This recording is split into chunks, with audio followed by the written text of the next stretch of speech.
মাওয়াস ক্রনিকেল থেকে আমি সাথে আছি মাওয়া। আমাদের আজকের উপন্যাস হুমায়ুন আহমেদের লেখা চক্ষে আমার তৃষ্ণা। তরু তার বাবার সামনে দাঁড়িয়ে আছে। ভয়ে তার পানির পিপাসা পাচ্ছে, বুক ধকধক করছে।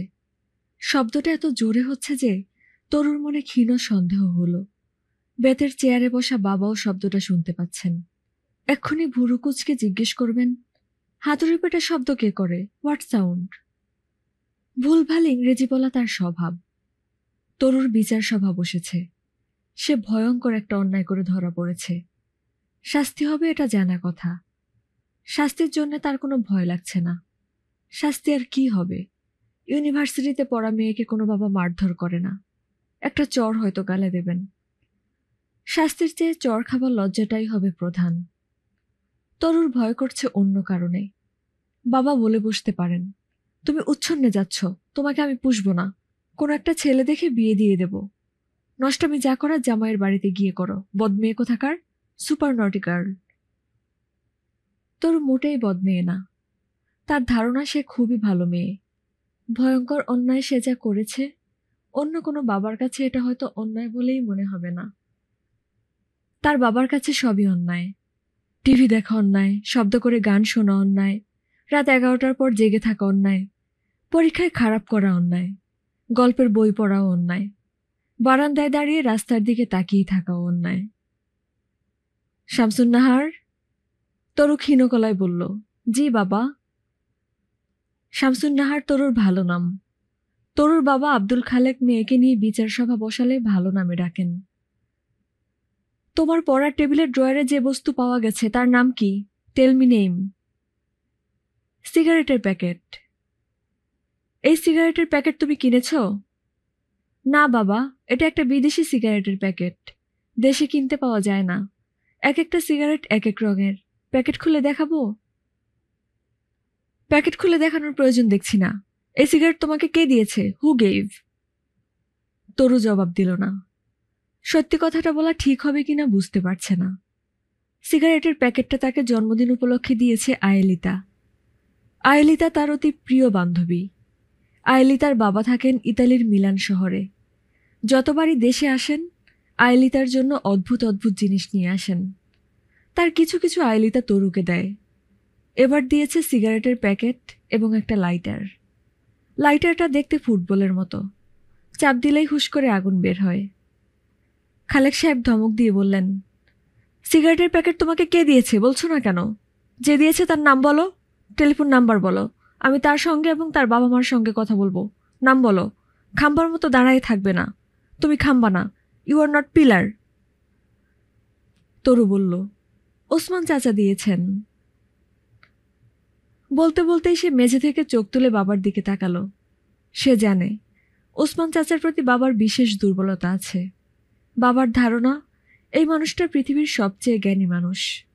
শুধু তাই না, পৃথিবীর সবচেয়ে ভালো মানুষ। এই মানুষটার উপর রাগ করা তার বাবার পক্ষে অসম্ভব। উনি কোনো অন্যায় কাজ করলেও বাবার কাছে মনে হবে এই অন্যায়ের মধ্যেও কিছু না কিছু ন্যায় অবশ্যই আছে। ওসমান সাহেব দিয়েছেন? তাকে তার এক ছাত্র পাঠিয়েছে। উনি তো সিগারেট খান না, টেবিলে রেখে দিয়েছেন। রংচঙা প্যাকেট দেখে আমি ভাবলাম চকলেট। আমি বললাম, চাচা এটা কি চকলেট? চাচা বললেন, না গো মা, সিগারেট, পার্টি সিগারেট। বিদেশের মেয়েরা পার্টিতে ফুঁকে, তামাক ছাড়া সিগারেট। তুমি নিয়ে যাও। খালেক সাহেব কিছু বলতে গিয়ে নিজেকে সামলালেন। কপালে ডান হাতের তর্জনী দিয়ে কিছুক্ষণ ঘষলেন, খুক খুক করে কাশলেন। তরু তার বাবার প্রতিটি লক্ষণ চেনে। বাবা কথা খুঁজে না পেলে এরকম করেন। মনে হচ্ছে খালেক সাহেব কথা খুঁজে পেয়েছেন। মাথা ঝাঁকিয়ে খানিকটা ঝুঁকে এসে ডাকলেন, তরু। তরু স্বস্তি পেল। ভালো নাম থেকে ডাকনামে চলে এসেছেন, কাজেই তিনি এখন স্বাভাবিক। সিগারেট সমস্যা মনে হয় মিটে গেল। তরু মিষ্টি গলায় বলল, জি বাবা। তুমি ওসমান সাহেবের স্বভাব জানো না? তুমি কি জানো না, তার ঘরের যে কোনো জিনিস নিয়ে তুমি যদি আগ্রহ দেখাও তাহলে সেটা তিনি সঙ্গে সঙ্গে দিয়ে দেন? জানো কি জানো না? You know or not know? জানি। এই স্বভাব জানার পরেও তোমার মতো একজন বুদ্ধিমতী মেয়ে কি করে সিগারেটের প্যাকেট নিয়ে আহ্লাদি করলে? আহ্লাদি করি নাই বাবা, আমি শুধু বলেছি, চাচা এটা কি চকলেট? এটা বলাই আহ্লাদি। তুমি কি জীবনে চকলেট দেখো নাই? বাবা, আমি কোনাকে প্যাকেট ফেরত দিয়ে আসবো? একটা বোকামি করেছো, এটাই যথেষ্ট। দুটো বোকামি করবে না। সিগারেট ফেরত দেওয়া মানে ওনাকে অপমান করা। Do you understand? তরু বলল, ইয়েস স্যার। এমন ভঙ্গিতে বলল যে খালেক সাহেবের কাঠিন্য পুরোপুরি চলে গেল। হেসে ফেলতে যাচ্ছিলেন, অনেক কষ্টে হাসি থামালেন। তরু বলল, বাবা তুমি কি আমাকে আরও বকবে? খালেক সাহেব বললেন, বকলাম কখন? সামান্য ওয়ার্নিং। আমাকে এক কাপ চা খাওয়া, চিনি দিবি না, লিকার হালকা। তরু বলল, টি ইজ কামিং স্যার। এবার খালেক সাহেব সত্যি সত্যি হেসে ফেললেন। তবে তিনি খুশি যে তার মেয়ে এই হাসি দেখেনি, আগেই ঘর থেকে বের হয়ে গেছে। ছেলে মেয়েদের সামনে গাম্ভীর্য রাখাটা অত্যন্ত জরুরি। আজকালকার বাবাদের কাণ্ড দেখলে তার শরীর চিরচির করে। ছেলেমেয়েরা বাবার গায়ে হাত রেখে কথা বলে, যেন বাবা তাদের ইয়ার বন্ধু। অতিরিক্ত টেলিভিশন দেখার কুফল ছাড়া আর কিছু না। টেলিভিশন পুরোপুরি বন্ধ করে রেডিওর জগতে চলে যাওয়া যেতে পারলে ভালো হতো। টেলিভিশন পুরোপুরি বন্ধ করে রেডিওর জগতে চলে যেতে পারলে ভালো হতো। রেডিওর যুগে সভ্যতা জ্ঞান ছিল, মান্যগণ্য ছিল। এই নাও বাবা চা। খালেক সাহেব অবাক হয়ে বললেন, এত তাড়াতাড়ি চা কিভাবে বানালি? তরু বলল, কেটলিতে ফুটন্ত পানি ছিল, আমি একটা টি ব্যাগ ফেলে নিয়ে এসেছি। তুমি তো চায়ে চিনি দুধ কিছুই খাও না। খালেক সাহেব চায়ের কাপ হাতে নিলেন। মেয়েটার উপর থেকে সব রাগ চলে গেছে।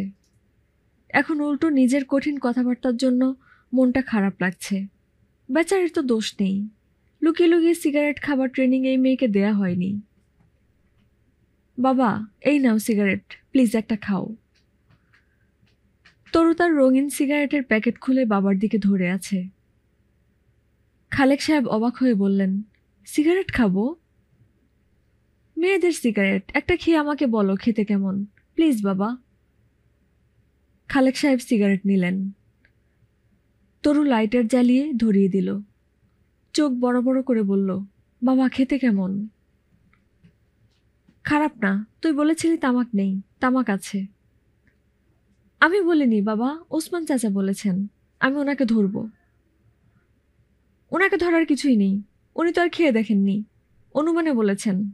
তামাক আছে, তবে পরিমাণে সামান্য, না থাকার মতোই, ভেরি স্মল কোয়ান্টিটি। খেতে ভালো লাগছে বাবা? খালেক সাহেব দরাজ গলায় বললেন, তোর খুব ইচ্ছা করলে একটা খেয়ে দেখ। সত্যি খেয়ে দেখব? পরে আমাকে ধরবে না তো বাবা? আমার সামনে ধরাবি না। ওসমান চাচার সামনে ধরাই। ওনার জিনিস ওনার সামনে খেলে উনি খুশিই হবেন। খালেক সাহেব জবাব দিতে পারলেন না। মেয়েটা মাঝে মাঝে এমন বিপদে ফেলে। ওসমান সাহেব তরুদের বাড়ির ছাদে 3টা ঘর নিয়ে থাকেন। তিনি তরুকে ডাকেন মিস্ট্রি। এই নামকরণ তরুর স্বভাব লক্ষ্য করে নয়।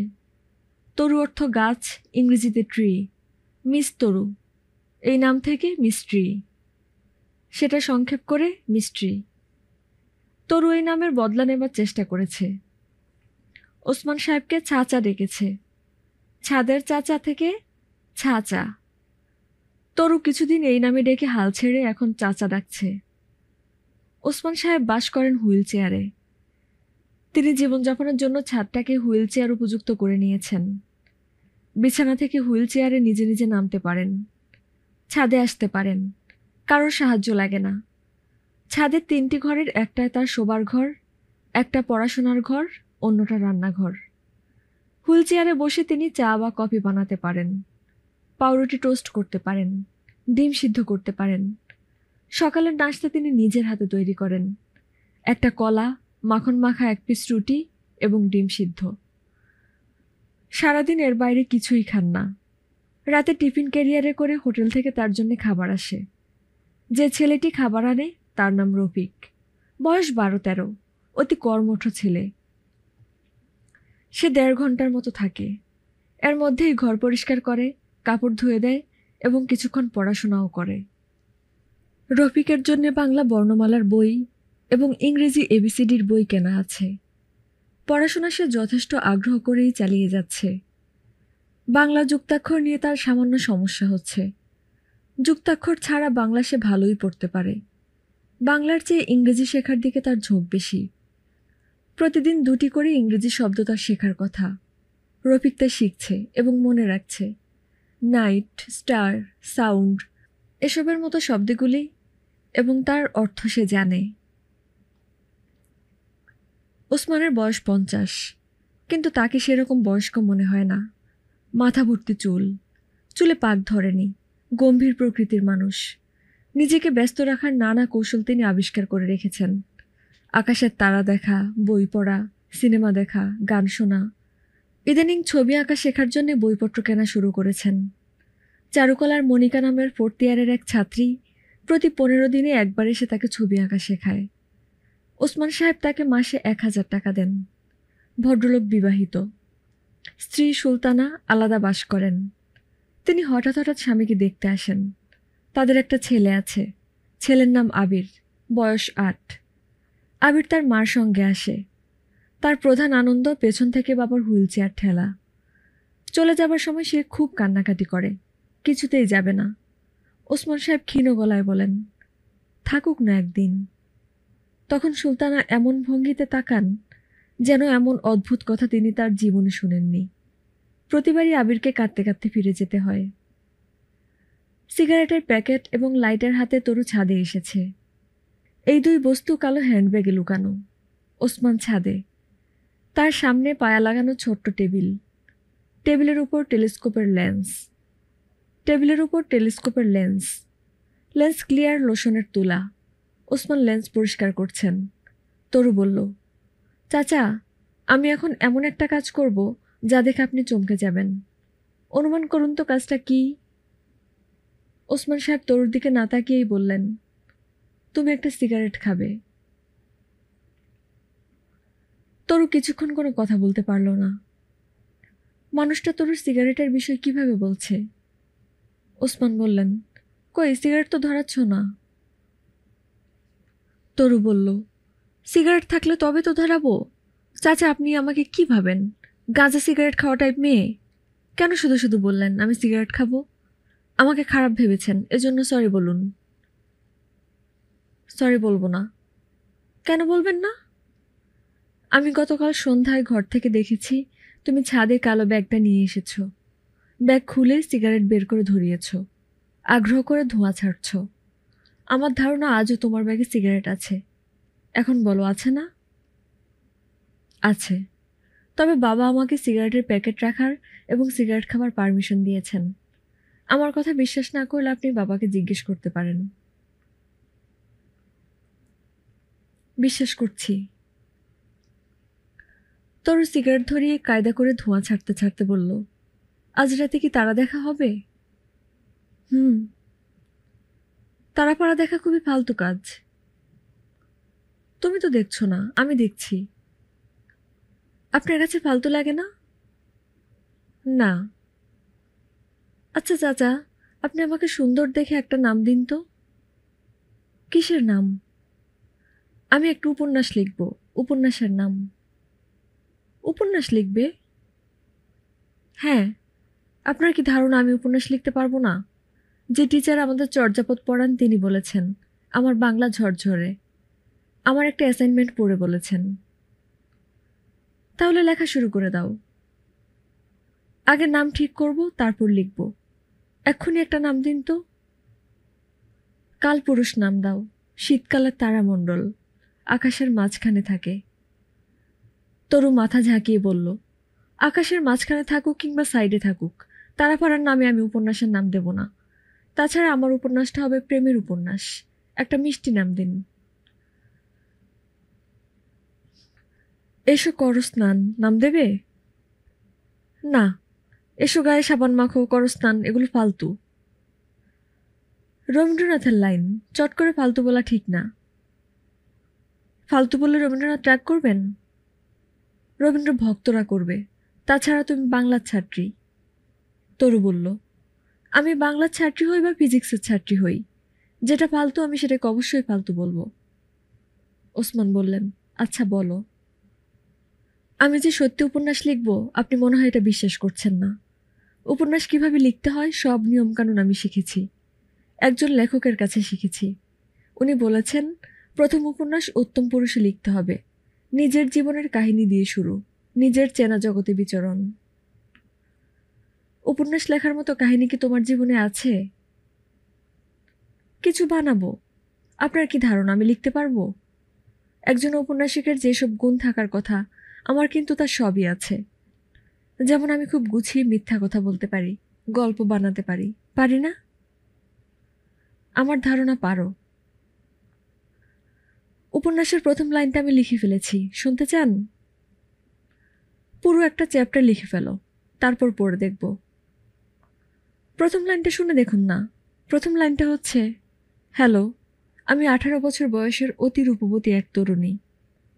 ওসমান বললেন, হ্যালো দিয়ে শুরু করেছো কেন? তুমি তো কাউকে টেলিফোন করছো না। তরু বলল, ঠিক আছে, হ্যালো বাদ দিলাম। আমি 18 বছরের অতি রূপবতী এক তরুণী, এটা কি ঠিক আছে? হ্যাঁ, ঠিক আছে। আমি যা সত্যি তাই লিখছি। আসলেই তো আমি অতি রূপবতী একজন। নাকি আপনার ধারণা আমি রূপবতী না? রূপে 1 থেকে 10-এর স্কেলে আপনি আমাকে কত দেবেন? 6। মাত্র 6? কি বলেন এইসব? মেয়েদের রূপ সময় নির্ভর, এক এক সময় তাকে এক এক রকম লাগে। এখন তোমাকে 6 দিলাম, অন্য একদিন হয়তো 10-এ 10 দেব। আবার 3-4ও তো দিয়ে ফেলতে পারেন। এত কম দেব না। তরু আরেকটা সিগারেট ধরিয়েছে। দ্বিতীয় সিগারেট ঠোঁটে দেবার আগে সে বলল, আগের সিগারেটটা আমি আরাম করে খেতে পারিনি। সারাক্ষণ আপনার সঙ্গে কথা বলছিলাম তো, এই জন্যে। এখন আর আপনার সঙ্গে কথা বলবো না। তরু ছাদের অন্য মাথায় চলে গেল। ঘরে টেলিফোন বাজছে। ওসমান হুইল চেয়ার নিয়ে রওনা হলেন। ইদানিং টেলিফোনের ব্যাপারটা ভালো লাগছে না। কারোর সাথে কথা বলতে ইচ্ছা করে না। নির্বাসিত জীবন ঢাকার বাইরে কোথাও হলে ভালো হতো, যেখানে টেলিফোন থাকবে না, চিঠিপত্রের ব্যবস্থা থাকবে না। হ্যালো, ওসমান ভাই বলছেন? হ্যাঁ। আমি রাকিব, চিনতে পারছেন? গলার স্বরেই ওসমান চিনেছেন। তারপরও বললেন, সরি, চিনতে পারছি না। ড্রাফটম্যান রাকিব, মুন্সিগঞ্জ। ও আচ্ছা। ওসমান ভাই, অনেক চেষ্টা করে আপনার নাম্বার জোগাড় করেছি। আপনার জন্য ভালো খবর আছে। বলুন শুনি। আপনি করে বলছেন কেন? সারা জীবন তুমি করে বলেছেন। আপনি কি এখনো চিনতে পারেননি? চিনতে পেরেছি, বলো ভালো খবরটা কি? আপনার জন্য কাজ জোগাড় করেছি, শৌখিন লোক, প্রচুর টাকা পয়সা, স্পেনে থাকে, সাভারে বাগান বাড়ির মতো করেছে, 200 বিঘা জমির বাগান বাড়ি। সেখানে সে মেডিটেশন ঘর বলে ঘর বানাতে চায়। আপনাকে দিয়ে ডিজাইন করাবে, ভালো টাকা পয়সা দেবে, টাকার ক্রোকোডাইল। আপাতত আমি কোনো ডিজাইন করছি না, মাথায় কিছু আসছে না। এখন আসছে না, পরে আসবে। আইডিয়া আপনার ভালো লাগবে। স্পেনের আর্কিটেক্ট গডির মতো করে সে মেডিটেশন হাউস করতে চায়, সাগ্রাদা ফ্যামিলি টেম্পলের মতো করতে চায়। এত ম্যাসিভ না, তারপরও। ওসমান বললেন, হ্যালো, হ্যালো। আমার কথা কি শুনতে পাচ্ছেন না? আমি তো পরিষ্কার শুনতে পাচ্ছি। ওসমান নিজেও পরিষ্কার শুনতে পাচ্ছেন। তারপরও হ্যালো হ্যালো বলে রিসিভার রেখে দিলেন। সাগ্রাদা থাকুক সাগ্রাদার মতো, আপাতত চা খাওয়া যাক। তিনি হুইল চেয়ার নিয়ে রান্নাঘরে উপস্থিত হলেন। একবার দরজায় এসে উঁকি দিলেন। তরুর সিগারেট খাওয়া শেষ হয়েছে, তবে সে এখনো ছাদেই আছে। ওসমান বলল, তরু চা খাবে? হুম। দুধ চা নাকি লিকার? দুধ চা। আমি কড়া চা খাই। 2টা টি ব্যাগ দেবেন। আগে চা খাবার অভ্যাস ছিল না, এখন করছি। লেখকদের ঘন ঘন চা খেতে হয়, কড়া লিকারের চা। ওসমান চা বানিয়ে ছাদে এসে দেখেন তরু নেই। লেখকের একটি গুণ খেয়ালি ভাব তরুর ভিতরে আছে। ওসমান চায়ে চুমুক দিলেন। ছাদে ঘুরতে ঘুরতে চা খাবার আনন্দ থেকে তিনি বঞ্চিত।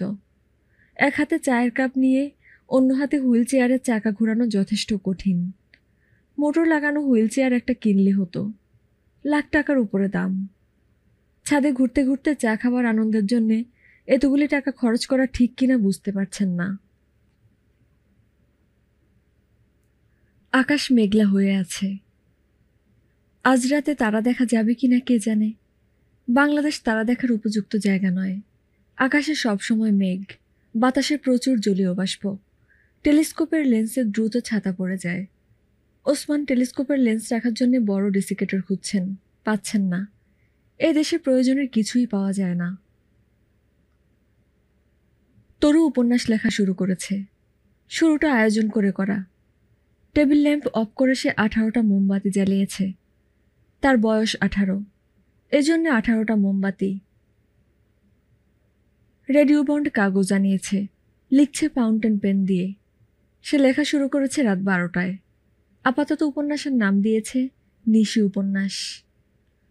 তরুর লেখা উপন্যাসের প্রথম কয়েক পাতা। আমি 18 বছরের রূপবতী তরুণীদের একজন। আমার নাম শামসুন্নাহার খানম, ডাকনাম তরু। ক্লাসে আমার বন্ধুরা আমাকে ডাকে শশা। কেন শশা ডাকে আমি জানি না। কেন ডাকে জিজ্ঞেস করেছিলাম। কেউ বলে না, শুধু হাসে। নিশ্চয়ই বাজে কোনো কারণ আছে। সবচেয়ে বেশি হাসে আয়েলিতা। আয়েলিতার হাসি পুরুষদের মতো। আয়েলিতার নিকনেম ছাগলের দাড়ি। শুনলে মনে হয় খারাপ কিছু না, আসলে ভয়ঙ্কর। আমি বাবার সঙ্গে থাকি। বিয়ে হয়নি, এই জন্যে বাবার সঙ্গে থাকি। আমার ধারণা বিয়ের পরও আমি বাবার সঙ্গেই থাকব। কারণ বাবা একা। বাবার প্রথম স্ত্রী আমার বড় খালা। বিয়ের 2 বছরের মাথায় তিনি হার্ট অ্যাটাকে মারা যান। তখন বাবা আমার মাকে বিয়ে করেন। আমার মা মারা যান আমার জন্মের 1 বছরের মাথায়। আমার আর কোনো খালা ছিলেন না বলে বাবা আর বিয়ে করতে পারেননি। আমি নিশ্চিত আমার যদি আরেকজন খালা থাকতেন, বাবা তাকেও বিয়ে করতেন এবং তিনিও মারা যেতেন। বাবা তার মৃত স্ত্রীদের অত্যন্ত পছন্দ করেন।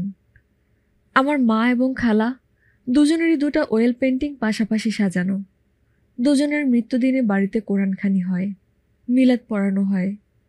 বাবা মুখ শুকনা করে ওই 2 দিন ঘরেই থাকেন, কোথাও যান না। শুধু তা না, তিনি সেদিন মাওলানার কাছে তওবা করেন। তওবা অনুষ্ঠানে চোখের পানি ফেলেন। বাবার নাম আব্দুল খালেক খান। তিনি ফালতু ধরনের ব্যবসায়ী। তার 3টা সিএনজি ট্যাক্সি আছে।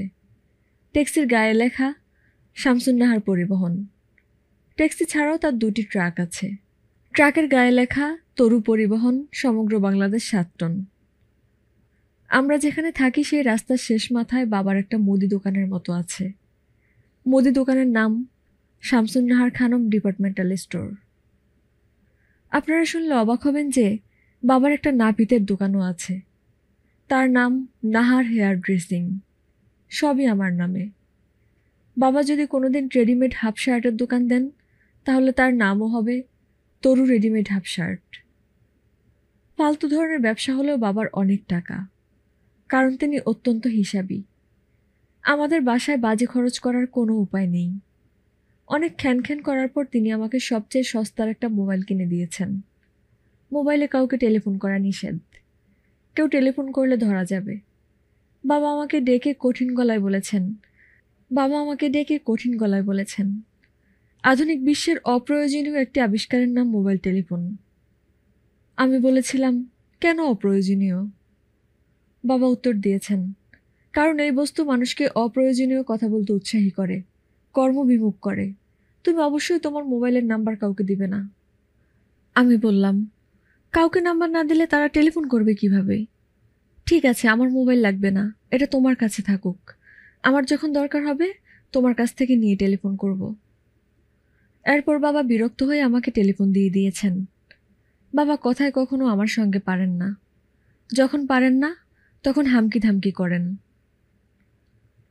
আমার মোবাইল টেলিফোনের নাম্বার 0178111922230। আমার উপন্যাস যদি ছাপা হয়, কেউ যদি কিনে পড়েন, তাহলে আমাকে এই নাম্বারে টেলিফোন করে জানাবেন। রাত 12টার পরে করবেন, তখন কল চার্জ কম। আমি অনেক রাত জাগি। এখন বলি আমরা কোথায় থাকি। থাকি কলা বাগানে। 20 বছর আগে বাবা তার এক বন্ধুর কাছ থেকে 3 কাঠা জায়গা কিনেছিলেন। সেই 3 কাঠায় বাবা দোতলা বাড়ি বানিয়েছেন। আমরা দোতলায় থাকি।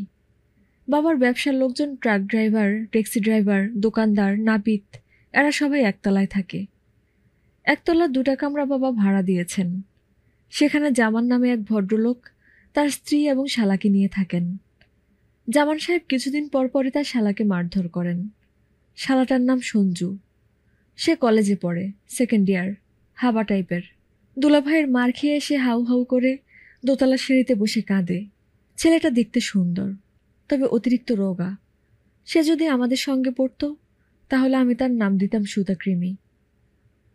এখন আমি আপনাদের সুতাকৃমির একটা মজার গল্প বলবো। উপন্যাসের নিয়মে এই গল্পে আরও পরে বসা উচিত, কিন্তু পরে ভুলে যাব বলে এখনই বলছি।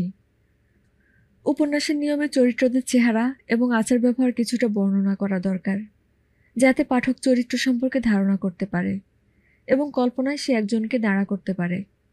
আমি বাবার চেহারা বর্ণনা করতে ভুলে গেছি। সুতাকৃমি সম্পর্কে শুধু বলেছি দেখতে সুন্দর। এখন দুজনের চেহারার বর্ণনা দেব, তারপর সুতাকৃমির গল্পটা বলবো। বাবা জনাব আব্দুল খালেদ খান, বয়স 40, মিডিয়াম হাইট, মোটাসোটা, ভুঁড়ি আছে, মাথায় টাক, গোঁফ আছে, মোটা গোঁফ। গোঁফ খানিকটা পাকা, কানে লম্বা লম্বা লোম আছে। এইগুলি তিনি কখনো কাটান না। কানের লোম নাকি লক্ষ্মী, কাটতে নেই। মুখ গোলাকার, গায়ের রং ফর্সা, চোখে চশমা পরেন। প্রচুর পান খান বলে দাঁতে কালো কালো দাগ আছে। তার কানে যেমন লম্বা লম্বা লোম আছে, নাকেও আছে। চুল কাটার সময় নাপিত নাকের গর্তে কেঁচি ঢুকিয়ে নাকের চুল কেটে দেয়। নাপিত এই কাজটা আমাদের বাসায় এসে করে বলে আমি দেখেছি। কুৎসিত দৃশ্য।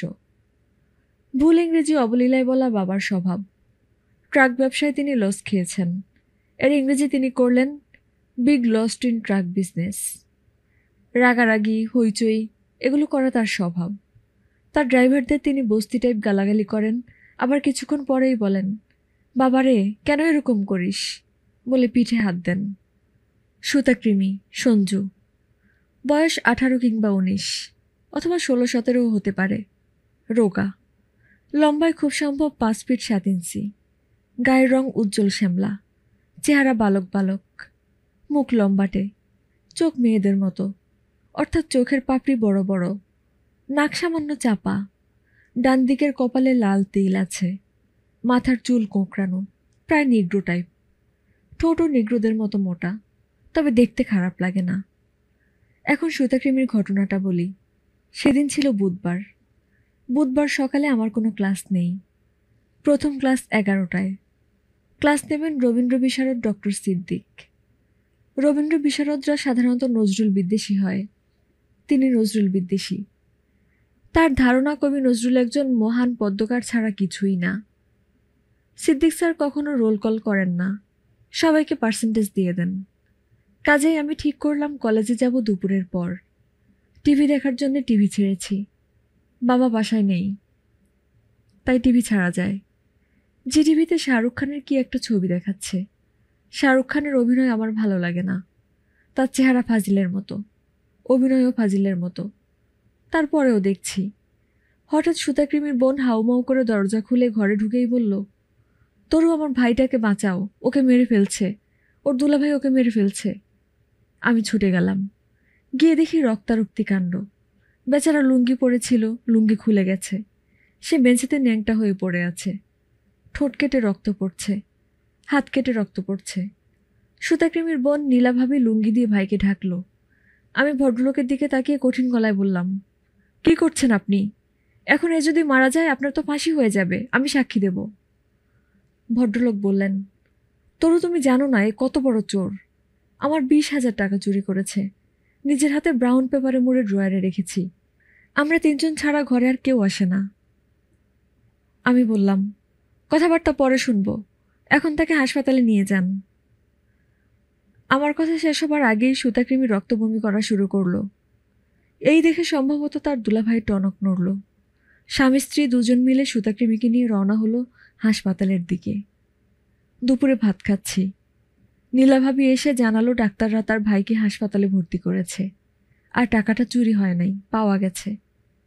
আমি বললাম, কোথায় পাওয়া গেছে? নীলাভাবি চোখ মুছতে মুছতে বলল, খাটের নিচে, ড্রয়ার থেকে নিচে পড়েছে। পায়ের ধাক্কা লেগে চলে গেছে খাটের নিচে। জামান ভাই এখন কি বলছেন? কি আর বলবে, কিছু বলছে না, গম্ভীর হয়ে আছে। সরি তো বলবে? আশ্চর্য কথা বললে। তোমার ভাই কি সরি বলার মানুষ? টাকা পাওয়া গেছে এতেই সে খুশি।